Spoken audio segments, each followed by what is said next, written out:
लड़की ने जैसे ही अपना पैर रेत में रखा उसका पैर फंस गया। लड़की चिल्लाने लगी। उसे बचाने के लिए पास ही खड़ी एक कार से लड़के ने जंप की, लेकिन हैरत अंगेज तौर पर लड़का भी रेत में फंस गया और देखते ही देखते रेत इन दोनों को जिंदा निकल गई। ये देखकर कार में बैठी लड़कियां रोने और चिल्लाने लगी। पिछली रात ये लड़के लड़कियां यहाँ पार्टी कर रहे थे, इसीलिए कोई भी अपना फोन साथ नहीं लाया था। कार की बैटरी भी डेड है, इसीलिए बाहर जाकर हेल्प लाना भी मुमकिन नहीं। अब ये सारे इस खौफनाक बीच पर बुरी तरह फंस गए हैं। इसी बीच ड्रम में फंसा मोटा आदमी जागता है, जिसका नाम गिलबर्ट है। इसके फेस पर एक अश्लील टैटू बना है। कल रात इसने कुछ ज्यादा ही शराब पी ली थी। दोस्तों ने इसके साथ प्रैंक किया और इस ड्रम में फंस गया। गिलबर्ट अब इस ड्रम से बाहर निकलने के लिए छटपटा रहा है। सब उसे चिल्लाकर कहते हैं, बाहर निकलने की कोशिश मत करो, 2 लोग पहले ही इस जानलेवा रेत का शिकार हो गए हैं। वो उसे सारी बात बताते हैं। गिलबर्ट ये सुनकर खामोश हो जाता है। काफी वक्त हो चुका है, दूर दूर तक कोई मदद की उम्मीद नहीं। इस परेशानी का कोई हल नजर नहीं आ रहा। धूप बहुत तेज है, प्यास के मारे सबका बुरा हाल हो रहा है। रॉनी कार में बैठी अपनी सुसाइड नोट लिखती है। उसे अब यकीन हो चुका है कि वो यहाँ से जिंदा नहीं लौटेगी।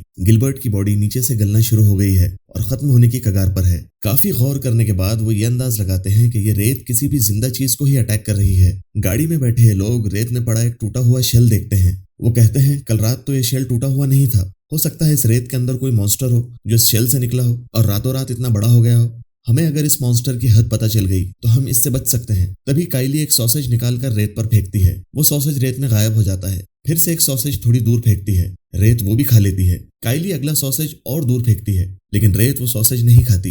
फाइनली उन्हें वो जगह मिल जाती है जो उस रेत में छुपे मॉन्स्टर की हद से बाहर है, लेकिन ये डिस्टेंस बहुत ज्यादा है।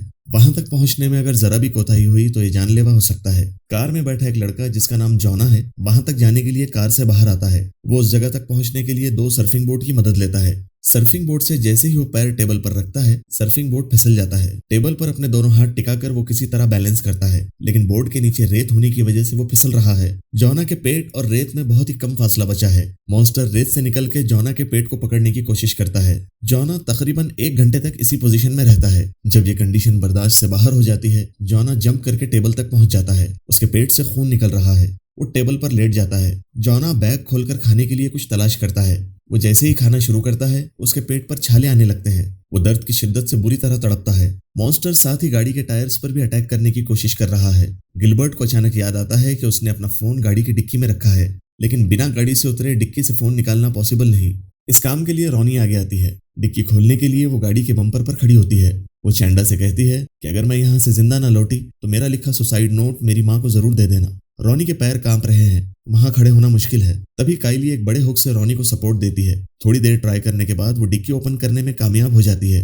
डिक्की तो ओपन हो गई, अब अंदर से फोन निकालना उससे भी बड़ा चैलेंज है। तभी सबको एक पुलिस कार दिखाई देती है। हड़बड़ाहट में रॉनी का पैर स्लिप हो जाता है और उसका हाथ डिक्की में दब जाता है। वो तकलीफ के मारे जोर जोर से रोने लगती है। सब लोग चिल्लाकर पुलिस को आवाज देते हैं। ये बीच बंद रहने का वक्त है। पुलिस वाले को इन लोगों को इस वक्त बीच पर देखकर बहुत गुस्सा आता है। काइली पुलिस से कहती है कि यहाँ रेत में एक मॉन्स्टर छुपा है, इसलिए हम अब तक यही है। हम रेत पर कदम रखने से डर रहे हैं। गिलबर्ट पुलिस वाले से कहता है कि कार के बाहर मत आना, अंदर ही बैठकर बैकअप के लिए कॉल करो। पुलिस वाले को लगता है कि सब लोग किसी नशे में ऐसी बातें कर रहे हैं। वो अपनी गाड़ी से नीचे उतरता है। पुलिस वाले के शूज लेदर के होने की वजह से मॉन्स्टर का उस पर ज्यादा इफेक्ट नहीं होता। पहले वो टेबल पर पड़े जॉना को देखता है, जिसका पेट और भी बदतर हो गया है।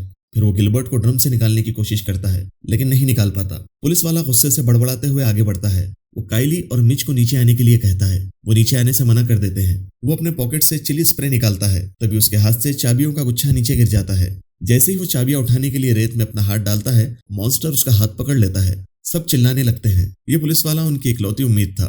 पुलिस वाला दूसरे हाथ से उस पर स्प्रे करता है। आधा कटा हुआ हाथ रेत से बाहर आता है। पुलिस वाला वहीं गिरकर रेत में गायब हो जाता है। काइली उसका स्प्रे बॉटल उठा लेती है। मिच कहता है, मेरे पास एक आइडिया है। चिली स्प्रे की वजह से मॉन्स्टर ने पुलिस वाले का हाथ छोड़ दिया था। मैं अपने शूज पर टॉवेल बांधकर उस पर चिली स्प्रे करूंगा और कुछ ही सेकंड्स में पुलिस वैन तक पहुंच जाऊंगा। जैसे ही वो टॉवेल कलेक्ट कर रहा होता है, वो डिसबैलेंस होकर रेत पर गिर जाता है और बाकी लोगों की तरह सेकंड्स में गायब हो जाता है। काइली रेलिंग तोड़कर रेत पर फेंक देती है और रॉनी की मदद करने के लिए वहीं से कार पर जंप करती है।